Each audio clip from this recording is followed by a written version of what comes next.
영화 그린북은 2018년 아카데미 작품상을 수상한 영화지만 동시에 가장 논란이 큰 작품이기도 했습니다. 실제로 근 10년 내 작품상 수상작 중에 이만큼이나 논란이 거셌던 적이 있었을까 싶은 정도인데요. 이 영화는 국내에서도 50만 관객을 동원하고 언터처블, 드라이빙 미스 데이지처럼 서로 완전히 다른 인종과 세상을 살아온 두 사람의 우정을 그린 필구무비, 로드무비로서 팬들이 상당히 많습니다. 제가 생각하는 이 영화의 장점이라면 영화를 이해하는 데 있어서 정말 좋은 기본기가 되는 이 인물 변화를 설명하기에 있어서 이보다 좋은 영화가 있을까 싶은 생각이 듭니다. 우리는 왜 변화를 알아채야 할까요? 사실 작품 속에서 나타나는 거의 모든 사건은 인물의 변화를 위해 존재한다고 해도 과언이 아닙니다. 한번 생각해 보겠습니다. 주요 인물이 무시해도 될 정도의 사건이라면 당사자도 아닌 우리가 관객으로서 이 사건을 지켜볼 이유가 더더욱이나 없습니다. 물론 그린북은 사회적인 영화로서 가지는 고질적인 문제점 또한 가지고 있습니다. 따라서 이번 영상에서는 너무나도 좋은 교범으로서의 그린북을 살펴보겠지만 아마도 제 다음 영상들 중 하나에서는 그린북을 비판하는 장면도 드러나지 않을까 싶습니다. 우리는 이 영화가 시작하기 전부터 인종차별에 관한 영화일 것이다 라는 사실은 우리가 미리 알고 갑니다. 포스터,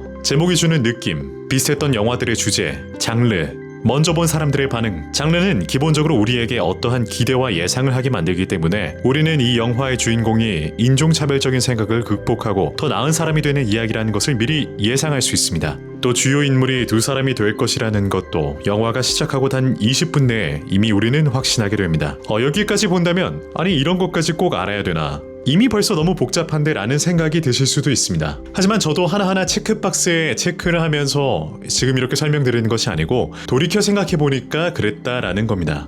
아마 대부분이 그럴 겁니다. 예를 들어보겠습니다. 국내에서 잘 알려지지 않은 이 포스터가 있습니다. 이 포스터의 문구와 주연 배우들의 얼굴과 이름을 보고서 줄거리를 한번 짐작해 보시기 바랍니다. 한 3초만 생각해 본다면 어떤 줄거리가 될지, 어떤 주제의식을 담고 있을지가 대충 예상 가는 게 있을 겁니다. 혹시 이런 내용을 예상하진 않으셨나요? 정확합니다. Why you break my balls? Because you can do better, Mr. Ballalonga. 자, 그럼 시작에 앞서서 캐릭터 상승 아크에 대해서 간단히 짚고 넘어가겠습니다. 우리의 인물은 문제가 있습니다. 주로 집단에서 공유하는 문제. 자신은 문제의식 없이 살아가고 있습니다. 그러다 어떤 부조리를 직간접적으로 경험하게 되죠. 그는 의심이 들기 시작합니다. 그러다 좀 더 직접적인 사건을 경험합니다. 의심은 강해집니다. 이윽고 변화합니다. We will win. 긍정적인 방향으로 따라서 상승 곡선, 상승 아크입니다. 이렇게 어떤 주제를 영화가 다루는지에 대한 재료가 갖춰졌다면 우리는 어떠한 장면들에는 자연스럽게 조금 더 주목해보면 되겠습니다. 인종차별에 관한 이야기, 따라서 서로 다른 인종 간의 교류가 일어날 때와 같은 인종 간의 교류가 일어날 때를 비교하면 되겠습니다. 이 영상은 물론 기본기로서의 인물 분석을 다룹니다. 따라서 이 장면을 통해서 로저 메리스가 활약하던 1960년대 당시겠구나. 따라서 흑백 분리 정책인 짐크로우법이 아직 실효할 때구나. 흑인을 지칭하면서 에그플랜트, 가지라고 지칭하는 거 보니까 골수 이탈리아 가정의 일원이겠구나. 이런 것들까지 놓치지 않고 하나하나 캐치해낼 수 있다면 감상이 더 풍요롭고 다채로워지겠죠. 하지만 이런 것들은 필수적인 이해에 동원되는 것은 아닙니다. 대신 우리가 놓치려고 해도 놓칠 수가 없는 게 바로 이런 장면입니다. 돌로레스가 흑인 인력들을 맞이한 후 음료를 대접하는 장면. 가만히 지켜보던 토니는 이 컵을 쓰레기집 듯 집어서 쓰레기통에 버립니다. 흑인들이 특유의 병균을 옮긴다는 당시의 차별적인 인식, 그냥 간접적인 접촉에 대한 혐오감, 무엇이 됐든 토니는 꽤나 강한 인종차별적 인물로 묘사가 되고 있습니다. 이런 토니를 움직이는 가장 큰 동기, 그것은 가정과 이들을 부양할 돈입니다. But you wouldn't last a week with them. For the right money, I would. 이 장면에서 그리고 이 장면에서까지 우리는 확인할 수가 있습니다. It's good money. We need it. 다만 말빨도 수완도 승부욕도 좋아서 돈 몇 푼 벌어가는 데는 무리가 없는 양반. 돈이면 자신의 인종의식도 한 수 접고 들어갈 수가 있습니다. 그렇게 토니는 흑인 음악가 돈 셜리의 수행기 사이를 따냅니다. 주급 $100가 아니라 $125의 경비 별도. 여기서 중요한 조건이 하나 발생하는데요. 8주간의 일 중 4주분의 급여만 미리 받고 모든 공연을 마쳐야만 나머지 절반에 해당하는 잔금을 받을 수가 있습니다. 그러니까 토니에게 있어 셜리 박사가 문제없이 모든 공연을 진행하는 것이 그에게도 가장 중요한 일이 됩니다. 이것은 우리가 기억하면 좋겠습니다. Mr. Vallelonga. Okay, it's your job to get Don to all his tour dates on time. Now, if he misses any shows, you're not getting your back end. He's not gonna miss any show.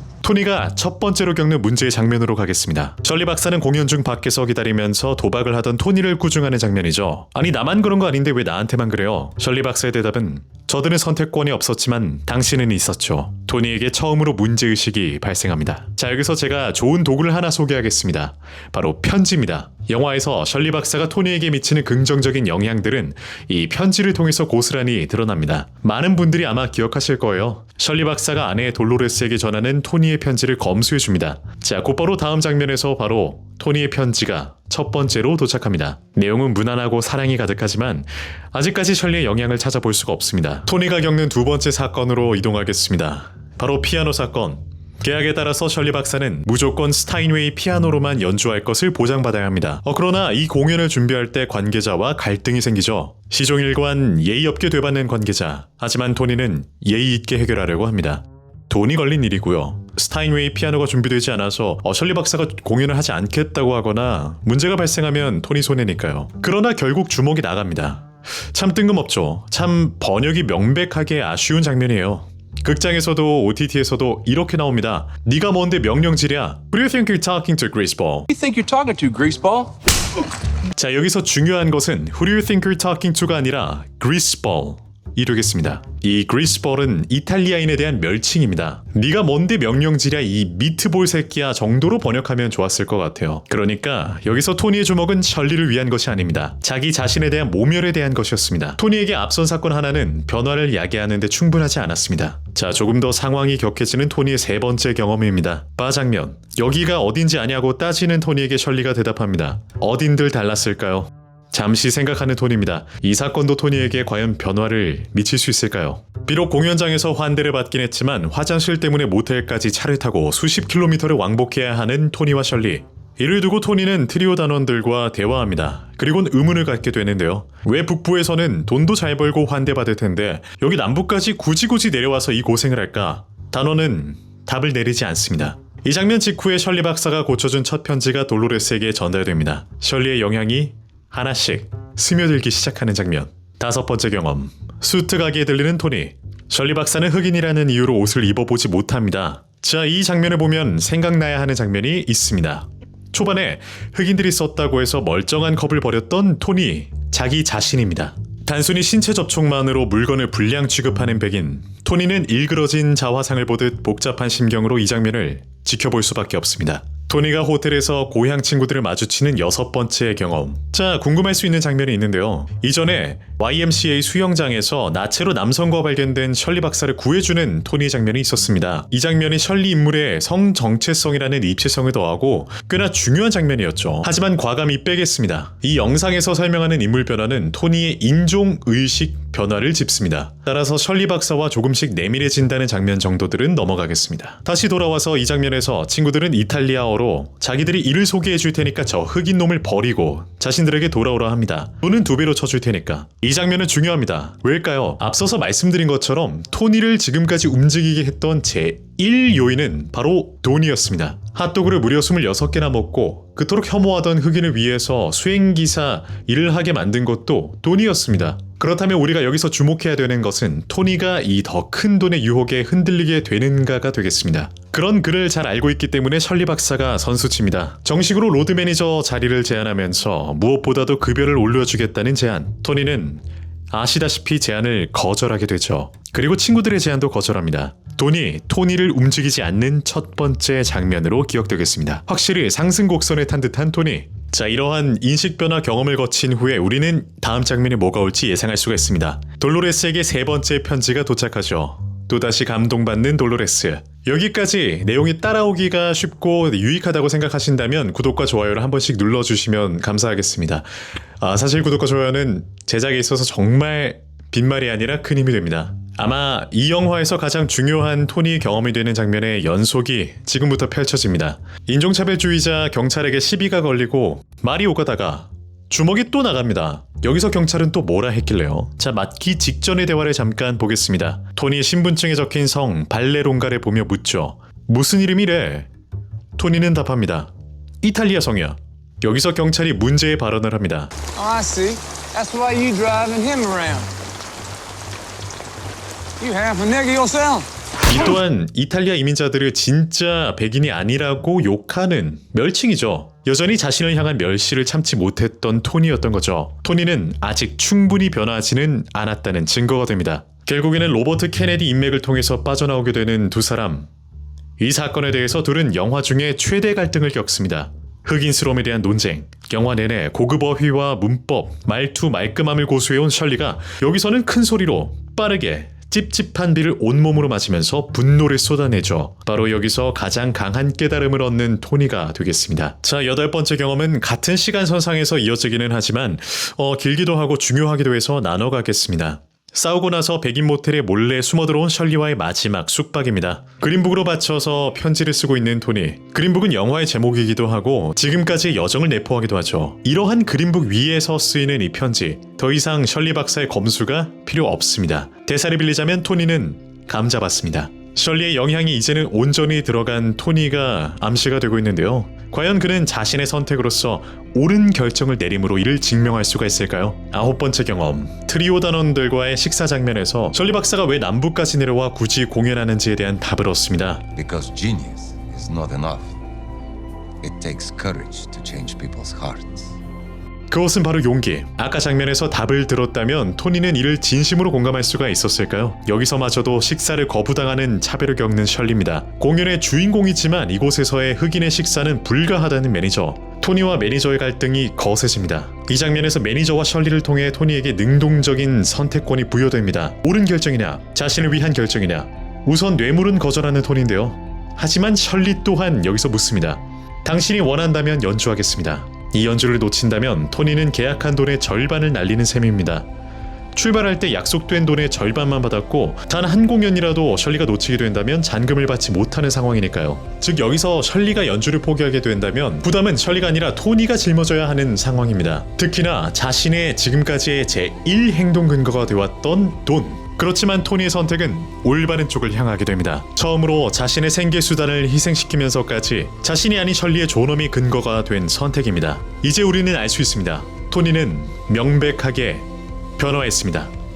이 공연을 놓침으로 인해서 결국에 잔금을 받지 못하기로 했습니다. 그렇다면 토니는 여기서 무엇을 얻었을까요? 바로 지금까지 설명드린 이 변화가 되겠습니다. 이후 흑인 사회에서 완벽한 즐거움을 나누는 기분 좋은 장면이 보상처럼 이어지고요. 당시 모든 백인과 공권력이 썩은 건 아니었다는 위로 같은 장면도 보너스처럼 이어집니다. 눈보라의 날씨의 우여곡절 끝에 북부로 돌아오게 되는 토니와 셜리. 크리스마스입니다. 돌아오자 이탈리아 친구들이 묻습니다. How was the Tutsun? 그러나 이제는 셜리 박사가 옆에 없어도 토니는 딱 잘라 말합니다.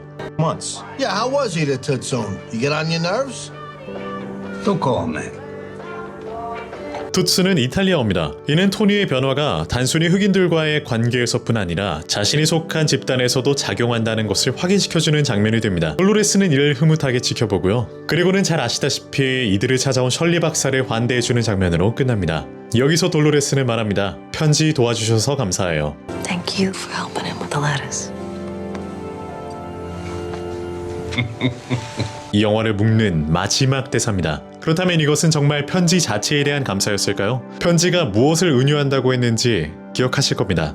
따라서 이 영상을 잘 보신 분이라면 조금 달리 대답할 수 있지 않을까 싶습니다. 영화 그린북은 전형적인 캐릭터 상승 아크를 이해하기 참 편안하게 구성이 되어 있습니다. 그리고 이 편안함은 필굿 무비의 특성과 절묘하게 조화하면서 그 효과를 더하고 있습니다. 가능한 많은 관객들이 이 기분 좋음을 공유하고 또 나름대로 이입하면서 이토록이나 부드러운 인물 변화에 저도 모르게 감화되는 것을 이 작품은 의도하고 있는 겁니다. 특정 세계를 가진 몇몇 감독들의 작품들을 제외한다면 모든 사건은 인물에 영향을 주기 위해서 존재합니다. 사건은 일어날 수가 있죠. 하지만 영화에 드러나는 사건은 적어도 우리가 알 필요가 있는 사건입니다. 이는 진지한 영화, 예술영화, 팝콘 무비, 대중영화, 애니메이션, 독립영화 할 것 없이 모두가 마찬가지입니다. 주요 인물이 무시해도 될 정도의 사건을 당사자도 아닌 우리가 지켜볼 이유는 없으니까요. 물론 그린북의 주요 인물은 단 토니뿐만이 아니었죠. 당연히 셜리 박사도 이 여정을 통해서 변화를 겪습니다. 이 영상에서는 조금 더 단순하게 설명하기 위해서 토니 한 명만을 다루었지만 이 영화를 처음부터 다시 쭉 짚어보신다면 셜리 박사의 변화 또한